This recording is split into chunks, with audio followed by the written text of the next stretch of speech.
Lie detector test పెట్టుండి దూద్ కా దూద్ పానీ కా పానీ.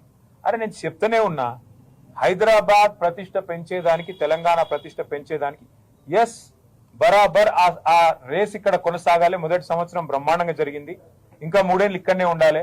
హైదరాబాద్ లో మొబిలిటీ వ్యాలీ రావాలి, హైదరాబాద్ లో పరిశ్రమలు రావాలి, మా పిల్లలకు ఉద్యోగాలు రావాలి. ఒక sunrise sector, sustainable mobility అనేది, ఈవీస్ అనేది, ఎలక్ట్రిక్ వెహికల్స్ అనేది ఒక ఎదుగుతున్న రంగం. ఆ రంగంలో ప్రోత్సాహకాలు ఇచ్చి పరిశ్రమ ఇక్కడ వేళ్ళునుకోవాలంటే ఈ రేస్ ను ఒక ఆకర్షణగా పెట్టి దాని చుట్టూ పరిశ్రమను విస్తరించేలాగా చేయాలనేది ఒక ఆలోచనతో మేము ప్రయత్నం చేసినాము. నేను స్పష్టంగా చెప్పాను, ఒక 45 కోట్లో 46 కోట్లో ప్రభుత్వం నుంచి కట్టాలని ఆదేశం ఇచ్చింది నేనే అని స్పష్టంగా చెప్పాను. ఆ 46 కోట్లు ప్రభుత్వం నుంచి ఇక్కడ నుంచి పోయినాయి, బ్యాంకు ద్వారానే పోయినాయి, అవతల వాళ్ళ దగ్గర ఉన్నాయి.